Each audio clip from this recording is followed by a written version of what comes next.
Welcome to the Book of Urm. Chapter 1. The Knife's Edge. The Knife's Edge. Mist lit by the white moon crept silently through the open window of the Knife's Edge, dancing with the hearth smoke that hung wraith-like from the ceiling. In the darkness of the murk, only by observing the differences in sepia shades could forms be discerned. Outside, Coast Haven's deep night was a physical presence that prevailed over all sense of judgment and morality, penetrated by sometimes eerie and often frightful sounds. Non-locals often lost much-needed sleep while visiting here. Such was this night, as any other night in this old, sprawling coastal city. Ravsez and her young son, Ortor, stood in the open doorway of the inn, looking inside. They both still wore the same clothes as during the voyage across the salt sea, but now they each had a wool-lined hooded cloak given to them by Rultin, the bookkeeper, to keep them warm from the upcoming winter. Rultin was the first person they met when they stepped off the Wellenbrecher only a few nights ago. Behind them, a calm yet stern male voice said, "Over there. Go quickly now." He laid a hand on Ravsez's shoulder and gently aimed her in the direction he prompted. Looking behind her, Ravsez beheld the sharp, angular face of a fellow Unskavian, breathtakingly handsome, if she were to be bluntly honest, obfuscated in shadow by a deep hood covering his head. She didn't know his name or anything else about him, other than he was a member of a local organisation, known as the Order of the Rat. Returning to the common room of the inn, she took Orta's hand and walked across the empty room to the only occupied table against the far back wall and beneath an open window. When they reached the table, she and her son sat down across from a strange human female seated pensively there, watching the smoke and mist congeal in the night air. With her back against the wall, the woman kept an ear to the window for anyone approaching from the outside. They called her the Sienjan guide here in Kanonaya. Her face was the stern visage of a hard-travelled Sienjan ranger with deep-set eyes the colour of dark amber. Her tanned skin, the colour of molasses in the sun, was more accustomed to the rolling hills and fertile grasslands of her home Sienja than the wet, briny streets here in Coast Haven. Only the intricate artistry of Sienjan braids tamed her long, thick, wild black hair. She had a weathered beauty complemented by her direct, unreadable countenance. On this moonlit night, she wore a heavy dark cloak over a simple white blouse and a wide girdle made from aged leather and animal hide that protected her torso. A belt hung low around her hips where normally a hatchet was slung, except now it lay flat on the table in front of her, along with her bow and quiver of arrows. Soft, comfortable riding leggings adorned her legs, and soft deerskin boots with leather knee pads covered her calves and feet. Buried beneath her piles of elaborate Sienjan braids, a thick leather strap wrapped around her head, supporting 2 antlers procured from a young elk. The horns protruded through her hair on either side of her head, providing a distinct silhouette, especially among locals in Kanonaya. Curving, ritualistic designs of black ink decorated her face that emulated the antlers on her head. They sat at the table for a long while as the Sienjan guide glowered mysteriously at Ravsez and her son. Eventually more people entered the room, including the Unskavian who led them here. He sat at the bar in quiet conversation with a large, hulking, bald human male of ebony black skin. Ravsez recognized his physical characteristics as Heliclesian, a people of great beauty and strength who lived among an archipelago of tropical islands called Helicles, far across the salt sea to the east of Muth. A party of them once visited the district in Muth, and she'd learned they were great sailors, thirsty for knowledge and known for harnessing the wind and sunlight. They built light seafaring craft that could outrun any ship on the sea. According to the stories she'd hear, they made excellent sailors and even better pirates. A few local dock workers, all male, filtered in and sat at one of the round tables in the common room. A middle-aged man with a receding hairline and grey hair appeared behind the bar, followed by a young serving girl who began serving the dock workers. "How is your Canonian common speech? Are you hungry?"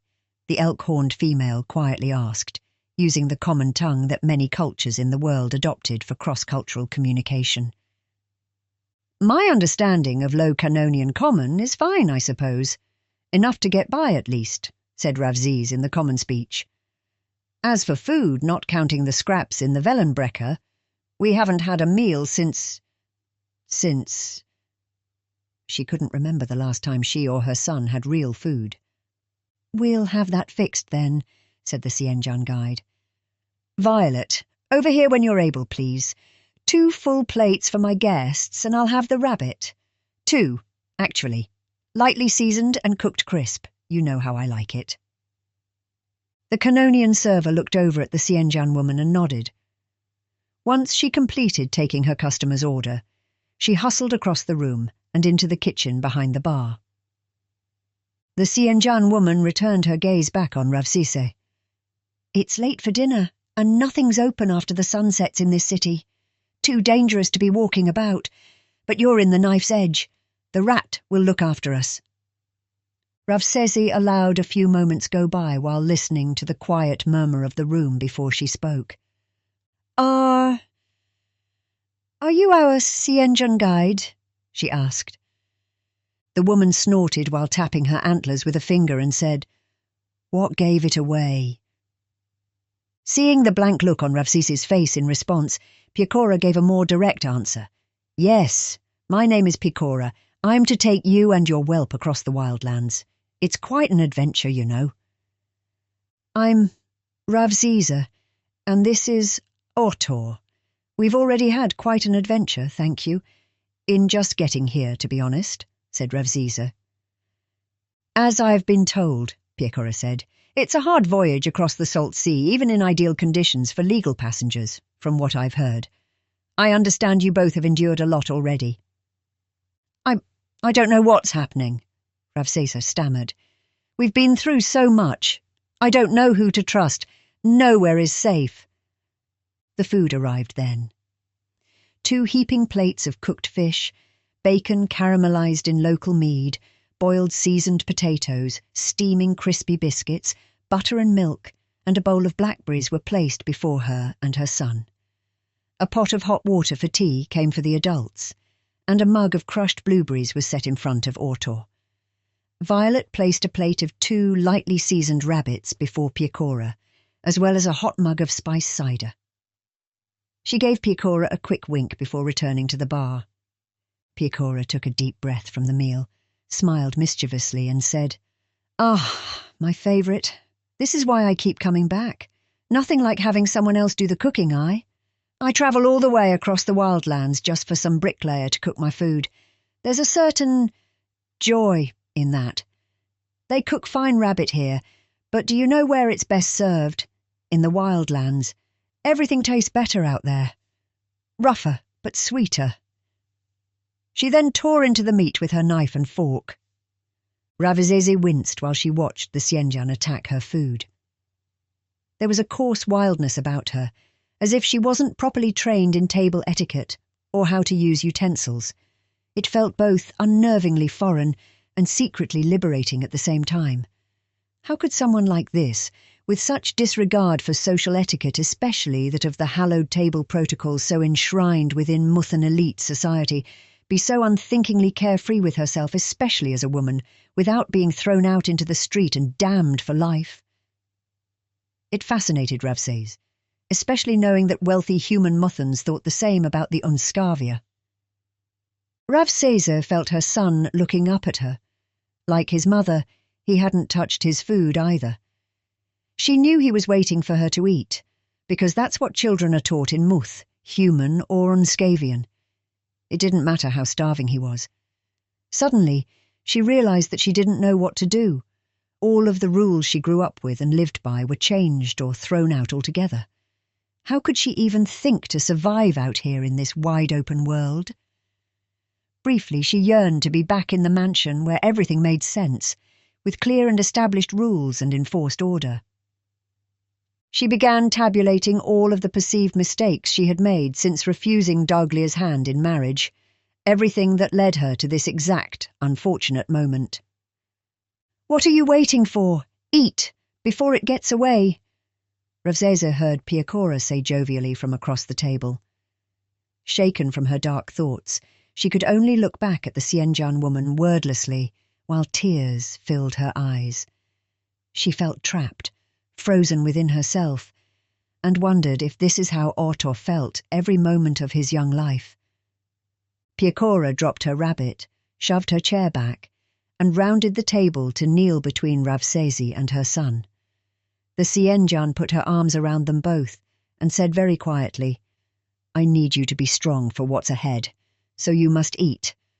I don't know of the troubles you ran from, and I hardly know of the troubles that are around us now, but you are now my charge, and I will not let you out of my sight." She then stood up with a huff and called across the room, "Vinexi, come, sit with us." The Unscavian who brought Ravsese and Otto to the inn looked over at them from the bar, slapped the large, bald, muscular man on the shoulder, and made his way across the common room to their table. He grabbed a chair from another table, spun it around so its wooden back was in front of him, and sat heavily and closely next to Otto. He glanced quickly at Ravsese, but then flipped his hood back, revealing his gorgeous pale face, red reflective eyes with goat's pupils, long straggly black hair, and curved ivory ram horns that faded from white to black tips. Both horns were decorated with metal rings engraved with symbols she had never seen before. He leaned down toward Otto and whispered, "Issos, shonstu holthni din sheda dwer di treu flank." Otto looked up at Vinexi with wide, expressive eyes and raised his eyebrows in shock, fear, and awe. Then Vinexi tousled the boy's hair roughly and laughed. Otto made a sound of annoyance as he pushed Vinexi's hand away. He scratched at his scalp around his budding horns before he lifted his fork and knife and began eating voraciously.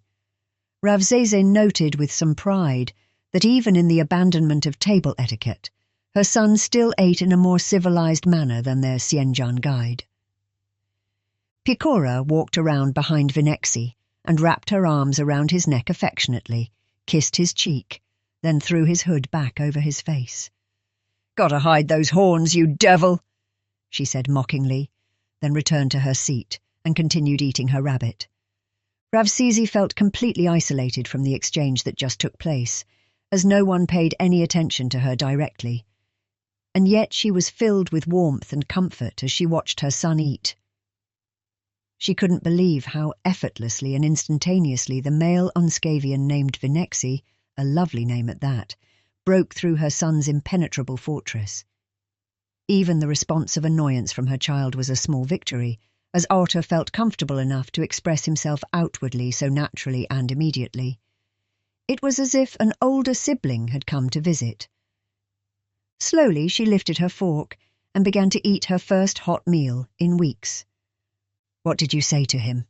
Piecora asked Vinexi. Vinexi cast his alluring eyes onto Ravsese, and Ravsese blushed when she looked up and noticed. She cleared her throat and said, "He said, 'Eat, or the devil will get you.' It is a saying among our people, a bit of a joke between us." She couldn't help herself but look into Vinexi's eyes and said, "It seems like it was just the thing Otto needed to hear. Thank you, Your Grace." Vinexi laughed loudly and leaned back in his backwards chair. "Dispense with that blaspheme right away, lass. You're in Coast Haven now, not Norschland, and not even Eindungzirk."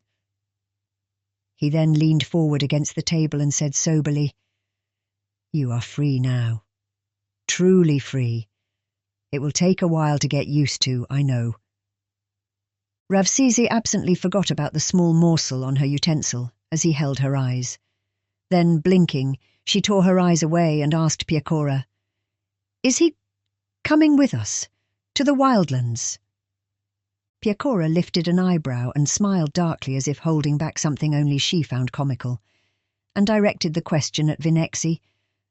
"I don't know. Are you coming with us, Killer?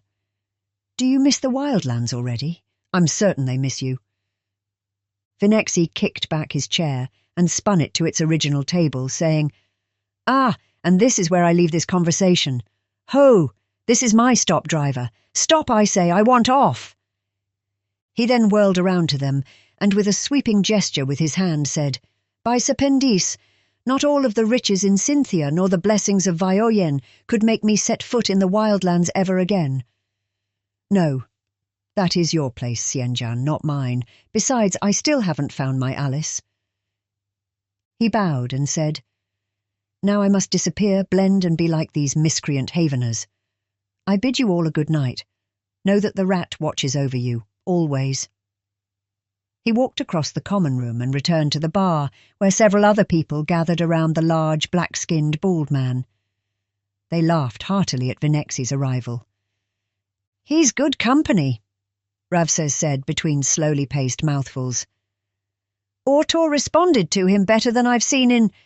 ever, really." "He's really changed since coming to Coast Haven," Piecora said. "Came right out of his shell, found purpose other than finding his Alice, joined up with the rat, which is what he needed.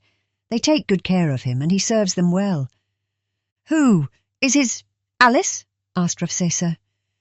"His betrothed," Piecora said, watching Ravses closely. "I'm sorry. I can tell he had an effect on you. You're not wrong either. Your attraction for him is warranted, for sure. But he is quite smitten by his Alice, whoever and wherever she may be. Apparently they came over together from Muth, then got separated somehow when the tapestry took them to Amedia. He wound up all the way—" Piecora trailed off as she pondered how exactly to describe their previous adventure. "Well, all the way to us. Me, my client, and my friend. We were very far from here at the time. I wound up guiding Vinexi back here from across the wildlands. Now he will not rest until he finds his Alice. Shouldn't we all have an Alice of our own to chase after, regardless of how abstract he or she may be? The rat is perfect for him in that regard as well. If she indeed exists, and she's anywhere in Coast Haven or in Canonia, they'll find her. Eventually. Amedia. That's where they were taking us, said Ravses. The bookkeeper, he had it planned that way. Piecora paused from eating and held her gaze at Ravses and said, "If they were taking you to Amedia, then why are you here? Why was I hired?" "We were attacked," said Ravsesi. "There was a big fight somewhere off the road. Our wagon was overturned. I saw farmlands in the distance and mountains. The enemies threw us into a cage, and we were covered again in fabrics. A few days, maybe. I lost count. Went by until another fight happened, and we were released from the cage and taken back to Coast Haven, where we were held in a large mansion and treated with kindness. This place, I believe, is also an antiquities museum. We were given food and these coverings. That was yesterday, I think. Tonight your Unscavian friend took us here to meet you." Piecora stared at Ravses, and Ravses could tell that the Xianjian was mulling over many thoughts at once. Eventually, Piecora said, "That is the extent of everything you know." Ravses looked down at her food, suddenly feeling shameful. "Yes, I'm sorry." She laid her utensil down. Piecora reached across the table and touched her hand. "You have nothing to be sorry for. This is all just a little more involved than I thought. But then, I did wonder why the tapestry hired me to take you to Cienja." "The what?" asked Ravsesi. Piecora lifted the utensil back into Ravsesi's hand. "Eat! You've done nothing wrong. You and your son have been through so much, more than I realized, or that I was told." "Please eat while I think about what you told me," she said. Ravsesi slowly began eating again. She looked down at Autor and saw that he had completely cleaned his plate and was now sleepily staring off into nothing. Blueberry stains lined his mouth and cheeks, with more on his white shirt. Normally Ravsesi would immediately tend to her son's mess, but not tonight. "Velastrum tapetius, the veiled tapestry," Piecora said. "They're the ones who help your people when they leave Muth. They come here to Coast Haven and are put into the system. Rultin, he's the bookkeeper. He runs the tapestry from his shop. As for the museum, that is a front and safe house for the tapestry, recently acquired. It is now called Museus Antiquatum Endium, or Endium Museum of Antiquities. It used to belong to Sir Pendis Endium, my old client. He was a wealthy merchant, very influential around here, and had a passion for treasures found outside of Canonia. He would sell his trinkets in Coast Haven's markets. He died during our last adventure together, so Velastrum Tapetius took everything over and made his mansion into a museum filled with all of his strange relics. There's also a statue of him somewhere in the city that I commissioned myself, though I don't know where it is." She went on, "It sounds to me like you were waylaid by enemies while the tapestry was taking you to Amedia. My guess, they were bounty hunters. But then you were rescued again by the tapestry and brought back to Coast Haven. They asked me to take you across the wildlands to Siena, and I accepted because I cannot say no to Velastrum Tapetius. My question is, why was I hired to take you east, so far removed from the tapestry's network? None of the tapestry's routes go east, especially through the wildlands to Siena. That's a major expedition, too costly for the tapestry. I'd simply take you both myself if I weren't paid by the tapestry.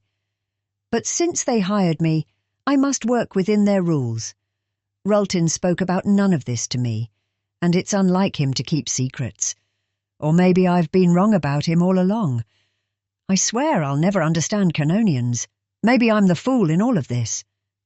Ravsesi continued slowly eating her food, while staring and listening intently to Piecora. She still wasn't sure how comfortable she felt with the Sienjan guide, but one thing was certain to her. Piecora exuded self-confidence and honesty that was infectious, and her energy seemed boundless. Ravsesi felt safe with her, yet she was also fatigued by her. It was as if Piecora were a plurality, unified by a masterfully aware and engaged mind, capable of managing multiple thoughts and perspectives at once, and too preoccupied with the complexities of reality to comprehend deceit. Suddenly there was a loud bang and a clatter as a tray of drinks crashed onto the floor, jolting Ravsesi out of her meditation. The serving girl, Violet, was flung into the air and landed onto one of the tables near the main door to the outside. Several figures had entered the inn and were dispersing quickly among the inhabitants, swords and knives drawn. Piecora was up and out of her seat in a single fluid motion, grabbing the chair by its back and raising it like a shield while reaching for the hatchet lying on the table. She whipped her head back, and with the whites of her eyes glowing hot with primal anger, she hissed, "Get down! Under the table!" Ravsesi pulled Artur to her as she fell beneath the table as quickly as she could, all the while lamenting that yet another thing had gone wrong since leaving Muth, or perhaps even earlier when she was with Doglir. But did she have a choice then? Come to think of it, when had anything gone right for her in her life? As she hit the floor with her son cradled in her arms, she had the answer. When she lived with the surrogate family in Eindungzerk and had Artur. Those were truly the happiest days of her life, when she discovered freedom, expression, self-worth. A loud crash thundered among the fighting as Piecora threw the chair into the middle of the trespassers. Several male voices cried in shock and pain as she followed through quickly with several swings of her hatchet. A downswing lacerated a man's lower thigh, while the upswing caught another man beneath the chin, breaking his jaw. Ravsesi could feel her son breathing quickly, and she covered his ears with her hands. "Shh! Shh! It's temporary. It's always temporary," she whispered the mantra gently in his ear. She risked another peek at the action, and saw the large, bald, ebony-skinned man lifting one of the enemies by the throat and throwing him over the bar as he reached for another enemy with his other hand. The intensity of the violence enraptured her, and she couldn't take her eyes off the chaos as bodies flew and stumbled and fell in all directions, Arms and legs flailed with abandon, tables and chairs were overturned and crushed, and anything lying around had become lethally weaponized. The table above them suddenly flipped over, and a shadow loomed in the cool rays of the white moon. Large, powerful hands grabbed Ravsisi beneath her arms, and she was hoisted up into the air and through the open window while still holding on to Ortor. All in one motion, they were shoved into a cage in the back of a covered wagon, and immediately they were off, bouncing along the rough cobblestone street away from the tavern. 2 men were in the back of the covered wagon, with the cage wearing dark, hooded cloaks, their faces covered in black grease. Ravsese heard shouting from outside, above the roar of the wagon wheels and the heavy hoof falls of the large draft horse pulling wagon. One of the men punched the fabric roof as if in response, while the other held onto the side rail as the wagon careened around a corner on 2 wheels. She balled herself around Ortor to shield him while they were tossed around inside the cage by the heaving and hopping wagon. The canvas panel in the back of the wagon flapped uncontrollably from the wagon's speed, and Ravsese could see a wide stone thoroughfare bathed in the white moon's light. Suddenly, everything went black as the wagon plunged into a tight, dark alley. It slowed and banked hard right, slamming them into the wall of a building, but in the trash and debris flying behind them, she thought she saw a horse and rider chasing after them. The wagon swung left, and she could feel its sides scraping against the confines of an even narrower side street. She heard shouts as homeless beggars tried to get out of the way, only to be run over by the wagon's wheels. Then they were airborne, as both horse and wagon leapt over a narrow canal of rushing rainwater, landing thunderously onto another street. Ravsese heard a loud crack along the side of the wagon, followed by a metal-on-metal screeching that drilled into her sensitive ears. "She's going to get us killed!" shouted one of the assailants. "What is she doing? We need to get out of this city. The route was clear. We're going the wrong way." "Do I look like I know, for God's sake?" shouted the other ruffian. "Stabilize the back, secure it down before we all fly out." Ravsese noticed they were in another open area, but instead of a wide street, it looked like an open market with stalls and kiosks covered over for the night. The driver steered the wagon into wide arcs, left and right, back and forth, with each consecutive turn gaining more centrifugal force, until the wheels began skidding and hopping across the tops of the cobblestones. The ruffians were thrown back and forth, while one of them fought to gain control over the flapping tarp in the back of the wagon. With a lurch, the wagon whipped heavily to the left and tilted onto 2 wheels. The rear flap opened all the way, exposing the entire market square behind them. Broken kiosks lay strewn everywhere in the tumultuous wake of the wildly swaying wagon.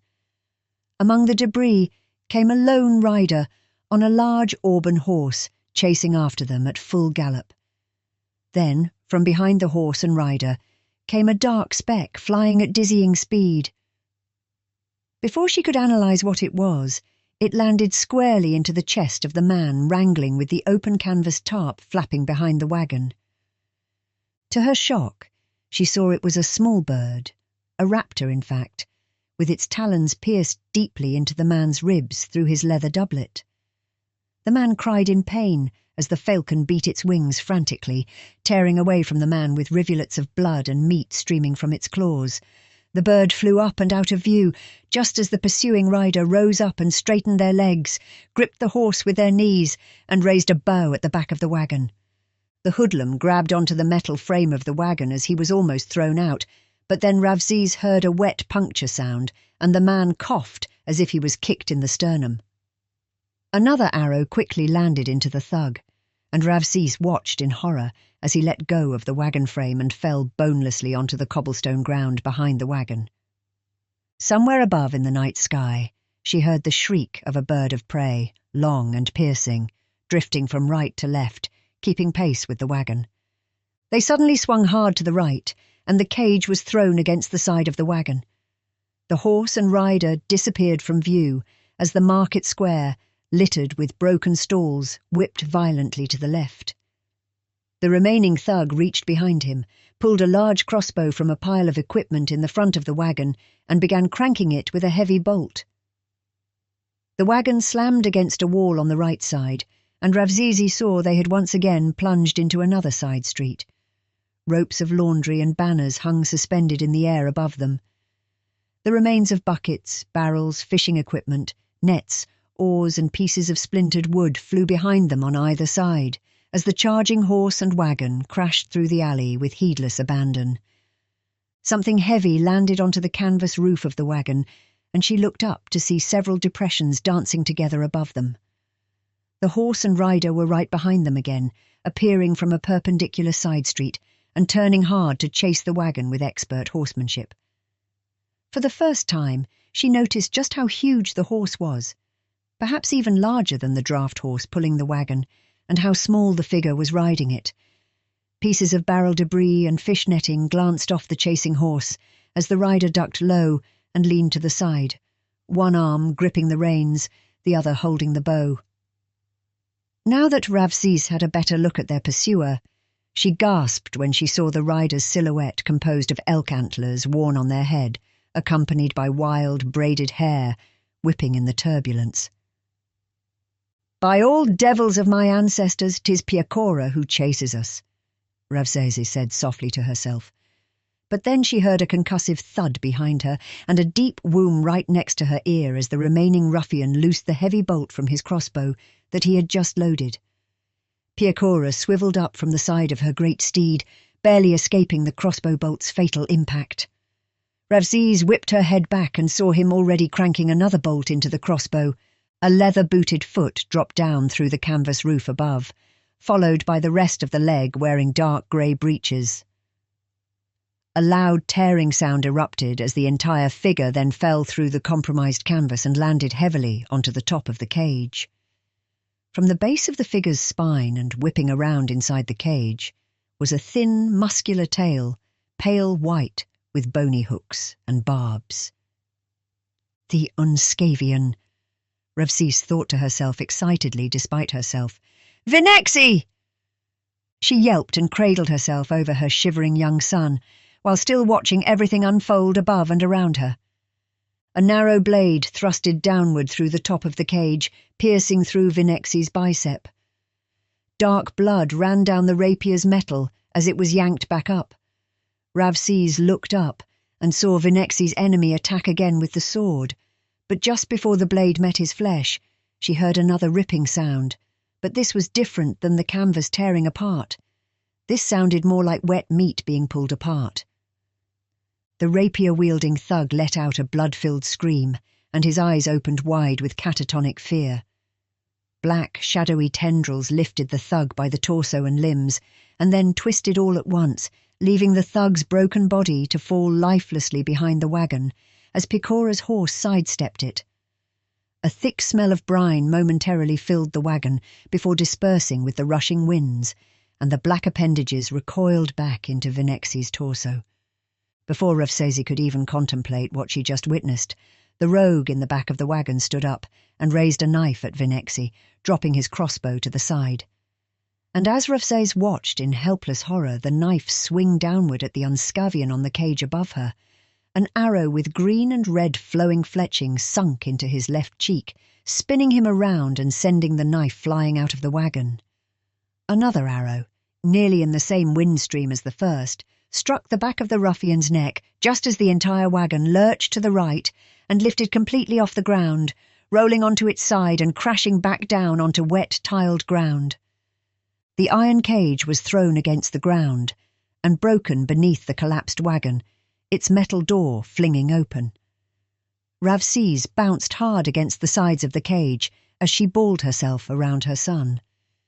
The organically cataclysmic sounds of the crash would live with her for the rest of her life. The wagon smashed against something hard, stopping its progress, and it fell in pieces all around the cage. As broken pieces of wood and metal hit the ground, Ravziz could hear the lead horse clamouring to regain its footing. Then there was a sudden lurch, and several loud snapping sounds as reins were pulled from their anchors, and Ravziz heard the draft horse bolt away, its heavy hooves pounding on wet cobblestone, and echoing from another side street. Ravzezi heard more heavy hooves approach the rear of the dilapidated wagon. As she lifted up the flap, she saw Piecora, her face damp with sweat and small spatters of blood streaked on the right side of her face, and her braids dishevelled around her antlers. "Are you both all right? Are you hurt?" she asked quickly in between heavy breaths. Ravzezi looked down at her son, still held within her fetal form, and much to her surprise he returned her gaze smiling. "We're alive," she said. "Devils claim us all. When will this end?" She couldn't really feel anything, and was afraid to move. Piecora looked up and laughed loudly. "Ha ha ha! By stag! You found it! You found it, didn't you? I can't believe it!" She stood up and left Ravzezi to investigate whatever it was that captured her attention. Slowly, Ravzezi relaxed her muscles and uncoiled herself from around Artur, carefully sliding out of the cage and through the debris of the wrecked wagon. She got on her knees and pushed up with her back against several fallen boards to allow Artur to crawl out beneath her. Then she followed him, allowing the boards to crash down onto the ground. Rising up, she saw that the wagon had slid sideways into a small square with only 2 narrow side streets on opposite sides. The trail of trash and debris gave away the alley they came from, and in the middle of the square stood a tall statue of white marble of a man wearing a robe with his left arm outstretched and pointing to the east. Rain stains streaked down all sides of the marble carving and were dark in the deeper cuts and crevices. Included in the carving were 3 crows perched on the sculpture's pointing arm. The small raptor flew into the market, circling around a half-dozen times before finally coming to rest on the top of the pile. It chittered and chirped while looking squarely at Ravzezi and then at Artur, who held its gaze for a long while.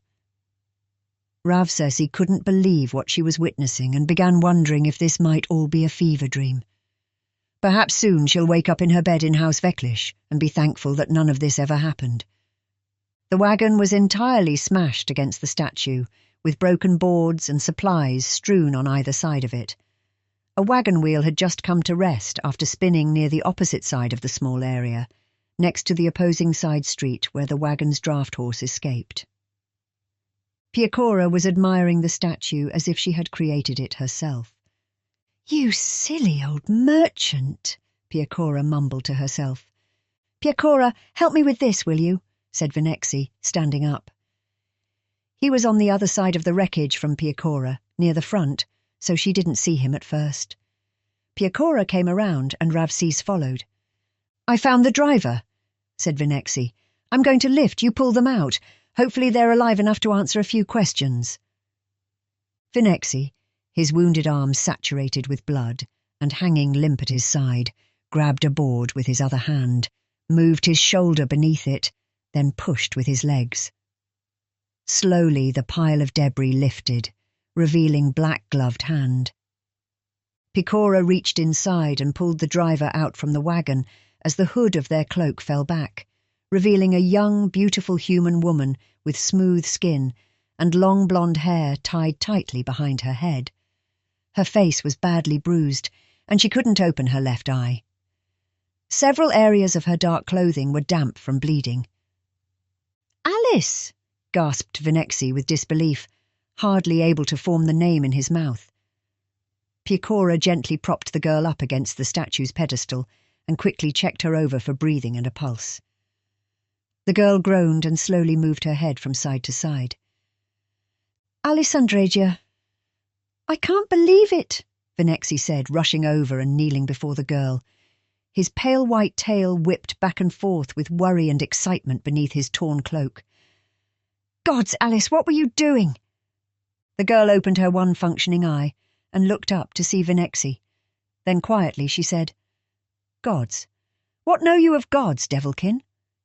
Vinexi bent down and kissed the girl on the forehead, then turned to Piecora and said, "We need to bring her to the rat, into the sewers where they can—" "Too far," Piecora said, cutting him off. "We'll take her to Rultin's sagery. It's not far from here, and he'll get her fixed up. Stagg, the audacity to carve this statue here, so close to his shop and the museum. I looked all over the city for it, and here it was all this time right under my nose. Ravsese felt Autor's hand slide into hers, and she squeezed it gently as she wrestled with her complicated feelings surrounding Vinexi and Alice. I suppose we'll just wait here then, Ravsese said, not wanting to be intrusive. Piecora rose up and said, Vinexi, you carry Alice, she said. Ravsese, you and the boy get on Yidra and hold on. We're going to the bookshop. No, said Alice weakly. I cannot go with you. What? Why? Asked Vinexi. You're hurt. We can help you. I don't care about how you're involved. I have my own people here, she said, touching his cheek. I will be fine. Take me to a fountain where the rat leave their wishes with Hermes. I'll be fine, I promise. Piecora folded her arms and looked down at Alice with confusion and worry. Vinexi leaned close to Alice and said, What are you even talking about? We've finally found each other. I'm not losing you again. Alice met his eyes and said, Things are more involved than you understand right now, my love. I'm with the Downcast now. The... What? Vinexi stammered. You're with the thieves in Thessaldargad? Why? What are you doing here? I cannot tell you, Alice said, trying to get up. I had no idea you would be here. If I did, I might not have come. Or maybe I would have, casting aside caution. I thought you were lost, Vin. I thought you were long, long lost from me. She stood to her feet and put her hands on his shoulders, looking down and trying not to weep. I've already said too much. Please don't follow me. Do you promise? She said, looking up at him with anguish that hurt her more than all of her wounds. Vinexi held both hands to the sides of her head and rested his lips on her hair. I'll take you to a fountain, one that's hidden out of the way, and then I'll leave. But if I do this, you must promise me something in return. Promise that you'll send word to me when you return to Thessaldargad. You know, I joined the rat to look for you.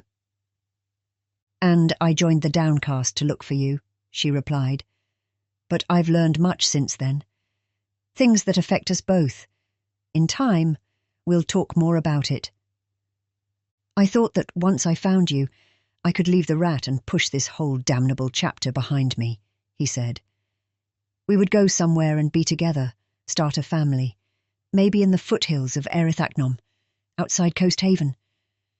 It's all farms beyond the city border, all the way to the Sleepless Hills up north. Lots of neighbouring farms, good communities out there. People leave each other alone and help each other as well. Alice looked up at him, cradling his face with her hands. You have it all planned out, don't you? Just like how we fled Muth. You're so good to me. I wish my family saw that. The life you describe, it may still be in front of us, but not now. We've become too twisted up into things on our own that cannot be untangled. Not yet. We must play our parts for now. But I promise you, I will send word when I return to Thessaldargad. I wish I could linger with you and hear all of your stories since we separated, but I must get to a fountain at once. Even now I know the others are looking for me because I never returned with the wagon. They'll search for me until just before dawn, and then they'll leave, thinking me dead, which would not be good. I made quite a mess of things here, and because of that my friends and I must get out of Coast Haven as quickly as possible. Vinexi said, I'll do whatever you need me to do here to cover for you.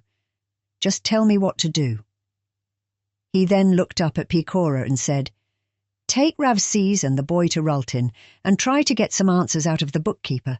I need to see to Alice.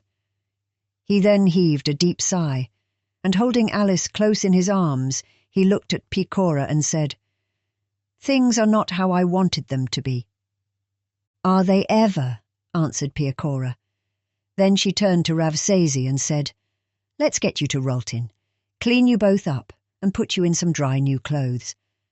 I feel that there is more to all of this than what the bookkeeper told me. If I may, said Ravsese nervously, as a nagging thought just resurfaced in her mind. May I ask, Lord Vinexi, did you come here by way of the Salt Sea? Of course, Vinexi answered. We all do. Why? I assume you and your son did as well. Well, yes, she said slowly. We were contraband, if you will. But during your voyage, did you happen to have a dream? Not just any dream, but, well, just something very strange, yet very real? Yes, said Vinexi, locking his eyes on Ravsese. I did. Ravsese felt her heart beating faster, and she struggled to calm herself down. Were you visited or summoned by something at the bottom of the sea? Yes, said Vinexi. I was summoned by Ichthyophiloksu. I imagine you were as well. Ravsese fidgeted nervously with her hands and said, It made an offer to me that required collateral, something I was unwilling to give up, so I rejected it. Did you? Vinexi wrapped his arm tightly around Alice, and the two walked past Ravsese while on their way out of the small square. But as he drew near to her, he said quietly, No, I did not reject it. His answer both frightened Ravsese and confirmed her fears, and looking at Alice, she asked, And what of the collateral? What of it? He replied, glancing behind him. And then he was gone, leading his beloved, wounded Alice down the littered alleyway from where they came.